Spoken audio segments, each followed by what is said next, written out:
أهلا بكم. طقس المملكة مطبوع بانخفاض في درجات الحرارة وتساقط أمطار وثلوج.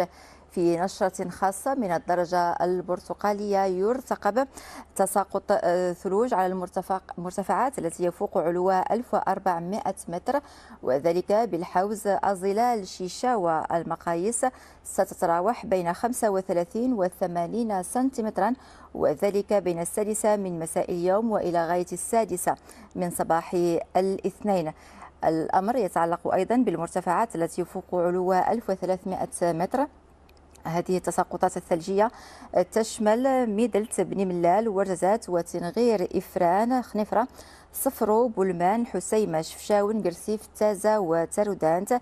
تراكم التساقطات سيتراوح بين 15 و 35 سنتيمترا.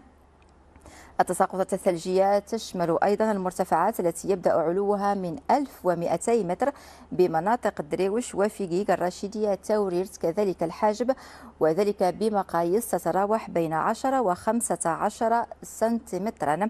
تسجل الثلوج أيضا بمناطق شتوكا، أيتباها، وتزنيز على المرتفعات فوق علو 1500 متر بمقاييس بين 10 و 15 سنتيمترا دائما، وذلك بين السادسة من مساء اليوم وإلى غاية السادسة من صباح يوم الاثنين المقبل.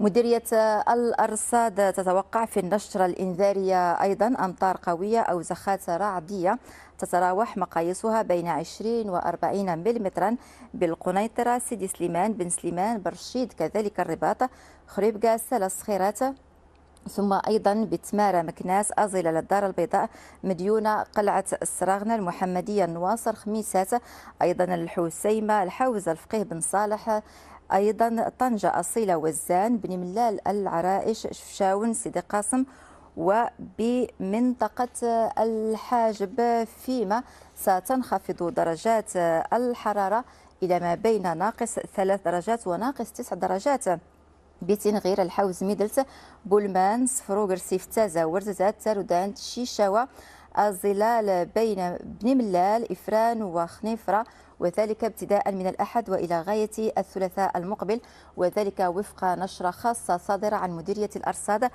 توصلنا بها بعد